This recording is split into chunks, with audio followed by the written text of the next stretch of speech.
Good day once again, everyone.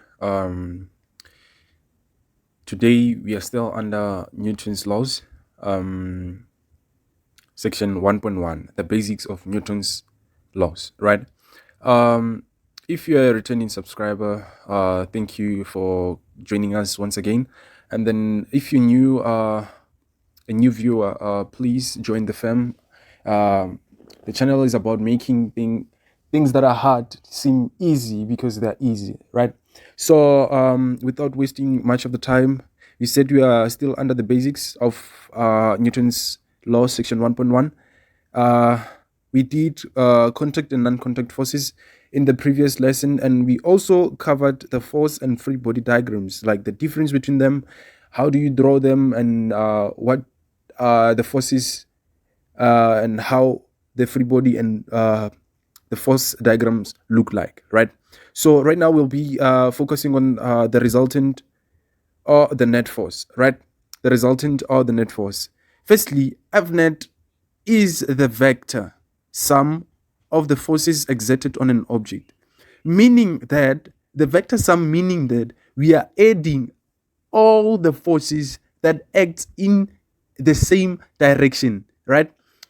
If maybe FA is going to the same direction as FT, which is a tension force and an applied force, they're going to the same direction. What you do, you add them. You say F net is equals to FA plus you say F net is equals to what? Is equals to MA, and then you do what? That's where you'll be applying the Newton's second law, which we'll be talking about in the next upcoming lessons. So where you see F net, you're going to remove it and put what? And put FA plus FT. But in this case, what you're trying to we are just unpacking the basics. We are just saying that the F net, it's when you add the forces, meaning you're adding the applied force and the what? The tension force, right? So remember, when more than one force acts on an object, the net force is determined by adding all the forces that are acting in the same direction along the x-axis or the y-axis, and also the forces that act at an angle, right? So meaning if maybe we have a situation whereby we are having more than more than one forces acting in a particular direction, what we're going to do is that when we are playing fnet, we're going to do what? We're going to add them all, right? Fnet is just the sum meaning addition. We are adding all the forces, right?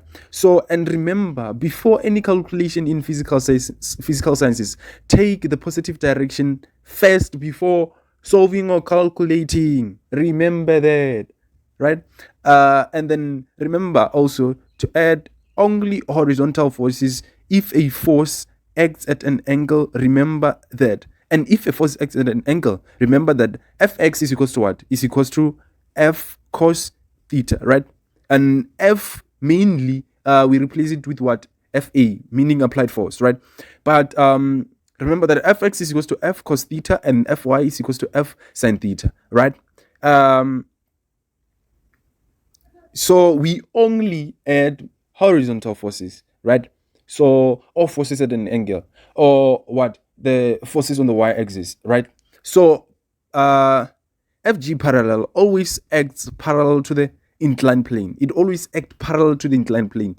And FG perpendicular, it acts what? It acts perpendicular to the surface. We have covered that in the previous lessons. So as always, thank you for watching. The lesson is so short because I'm not trying to bore you guys. I'm just trying to make short videos so that you can learn something quickly and without watching like a long video or for long hours, and you'll end up being bored. As always, thank you for watching, and I'll see you in the next section. So up next we'll be covering section 1.2, right? And remember to subscribe, share, and comment. The reason I'm saying comment is because of like I want you to comment my mistakes. Maybe I'm making a mistake. Maybe I'm doing something that you don't like, right? You comment and tell me that this thing is not fine, this thing is not fine, right? Or you comment maybe if you have a better way to explain something, or you comment if maybe you didn't understand something and you understood it. All right. And then subscribing is just to join the family, because we are still going to cover more of the videos like this. And as always, thank you for watching. Thank you, guys.